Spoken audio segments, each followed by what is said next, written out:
Nhấp prima cọp. Đấy. Còn vậy. Hoàn ta hẹp đấy. Đấy. Lại quay nữa à? Ui sao? Cây gì đấy, để mình hỏi cho biết. Cây hả? Cây này là cây mua. Cây mua à? Đủ mà, cây mua mà đẹp. Đây xíu. Cây này là đẹp quá trời luôn á. Đấy. Lao đi rồi. Đủ mà cây này là cây bonsai này, cây này. Cây cành bonsai nhá. Đủ gốc nó to lắm, cái thân nó to lắm này này. Đó. Đây này, cây xong rồi đấy. To lắm này này. Đây này. Đúng là cây hoa mua luôn á. Hết rồi. Cây hoa mua nhá, mọi người. Đấy. Cắt bên kia luôn. Đây. Đây là cây hoa mua luôn nhá. Để mình cắt nha. Anh em không nói lá gì anh em đâu. Đấy. Quay từ từ thôi. Để mình quay cho cái lá thân của nó và cây bông hoa của nó. Trong rừng mình là rừng núi mình đấy. Ở đây mình hơi gấp một lần thôi, qua tay như thế này này. Mình vừa gấp cây này là nhỏ thôi. Nhưng mà qua to như thế này, đây này. Đấy. To hơn cái tay này này. Đây nhá. Chưa ra bông hoa đâu nè, nhỏ hơn nữa đấy. Cao lên ơi, đây này. Lá của nó này, đúng không? Đủ hư cái mình này, đây này, đó này. Đấy. Này nè. Ủa sao mà hư được? Không hư đâu. Đây là cây không có. Cây gì có? Cây đây này. Đó. Nói cho giới thiệu cho chứ. Giới thiệu cho anh em là cắt luôn, cắt chỗ đây này. Bông hoa của nó rất là đẹp á. Rất đẹp luôn. Chỗ này đẹp này. Đây anh em đang cắt nè. Đó. Đây ở vùng núi, vùng sơ. Mọi người nhá. Hồi nãy là đi đốt con ong. Nhưng mà ông kia đã thất bại rồi. Nhưng mà người ta cho chắc là ông trời cho cái thân cây thôi. Thân cây này. Cái này là cắt ở đâu? Cây đứt biên đấy. Đây hả? Đó.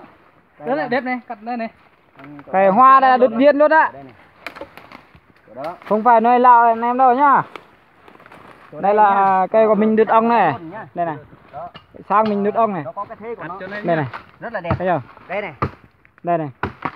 Này nha. Đây này. Với mọi người. Đúng là cây hoa mua luôn. Là không nói xạo gì anh em. Đó. Chứ không phải là bằng tay này. không đúng đâu. Đây này. Như đây này. Đây này. Rồi bông hoa của nó à. Bông hoa luôn này. Thêm bông hoa. Hết pin à. Hết pin rồi. Ở trong rừng mà, trong rừng sâu á. Đây là hiện tại anh em đang ở trên đỉnh. Đỉnh núi này. Đây này. Là cây hoa mua này. Cái này là quả của nó. Cái hoa của nó tàn hết rồi nha. Là hoa nó tàn là chắc tầm gần 1 tháng luôn. Đây là cắt từ đâu? Đây hả? Anh đây là rất là vui lắm. Anh đây là. Anh Cắt đi. Đó. Anh un đây là rất là vui luôn á mọi người ạ. Đó. Nó vui vì chưa có bao giờ cây hoa như thế này. Trong làng không bao giờ có. Đấy. Hiện tại anh em 3 người anh em cùng gặp được ngày mùng 8 này, tháng 9 năm 2020. Đây. Giờ mới gặp được này, lá của nó này. Anh cốp vừa rắc bên dưới rồi. Đây này. Đây nhá, nhìn nhá, mình quay từ từ cho anh em xem nha, cây còng kéo bonsai luôn nhá. Đấy. Nhìn nhá. Đấy, mình quay từ từ cho anh em xem. Đây này. Cây cành bonsai. Cái đấy nó ẩm luôn á. Cái đây là rễ cam của nó này. Rễ cam của nó này. Đây chắc chắn là phải xong luôn. Xong là phải xong luôn. Đấy, rễ cao của nó rất là đẹp. Cây này cây cành bonsai. Cái cành bonsai anh em á. Sao cứng?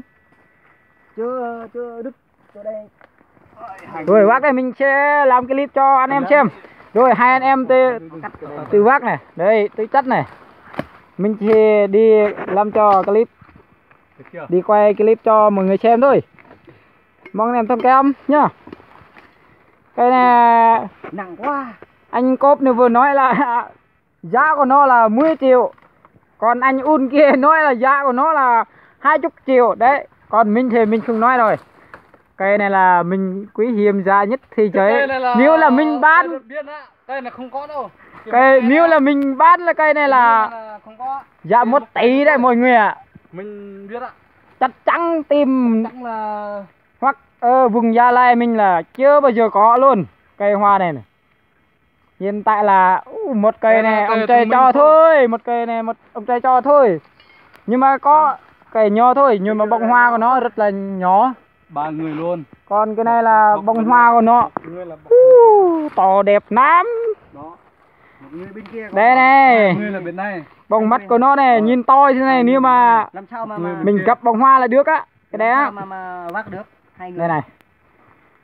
Quát cái này nè, quát cái này nè. À. Đó, ống kia nè. Thực lực này. Ồ, đợi qua mình vác cái này chắc không nổi đâu. Không sao, cố gắng. Tự làm nữa. Vác cho kia Đuổi, thôi. đuổi. Về nhá, mua mì tôm, uống cà phê lại tiếp. Mô tôm ở đâu? Mình không có tiền Ừ. này. Mì tôm lo gì? Để em lo cho xong rồi. Ăn mà tiền á. Đi ở nhà em. Cà phê luôn. Có luôn. Lo cá mô tôm luôn. Cà phê đầy đủ. Được rồi. Nước chua luôn. Chút nữa. Ôm luôn. Đây này. Bây giờ là anh em nghỉ một chút đã, nghỉ Ừ. lao đã. Xong rồi anh em đi xung quanh một tí thôi. Đó. Ở đây Tham khảo nhá. Tham khảo. Ở trong rừng đây này. Một tí thôi. Nhưng mà cây con này là cây đột biến rồi. Khoảng là Đưa mình bán này giá của nó 1 tỷ luôn á. Hai anh Cốp này vừa nói là cây này là cây bonsai này, bông hoa của nó rất đẹp nè, giá của nó 10 triệu thôi. Còn anh này là bao giá là 20 triệu. Đối với mình nói với giá cây bonsai này là không có. Vùng Gia Lai, đúng giá là 3 Vùng Gia Lai 30 mình- triệu. vùng Gia Lai mình là không bao giờ ai có cây này. Mình mới nói bán là giá 1 tỷ đấy. còn mình thì Đồ. không nói nhiều. Bây giờ là mình chỉ nói cây nhỏ nhất thôi. Ừ, đúng rồi đấy.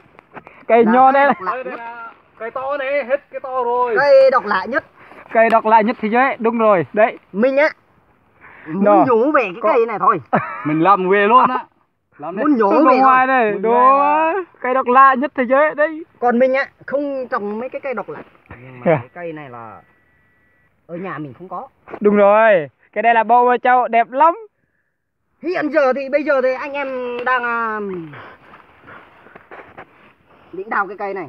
Xong rồi tí nữa mình đào. Đó. Đúng rồi, mình đào. Gặp một cây bông hoa này vui rồi mọi người ạ. Đúng rồi, ok.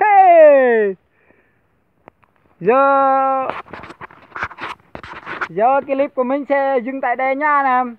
Bye bye nha. Nhổ rồi.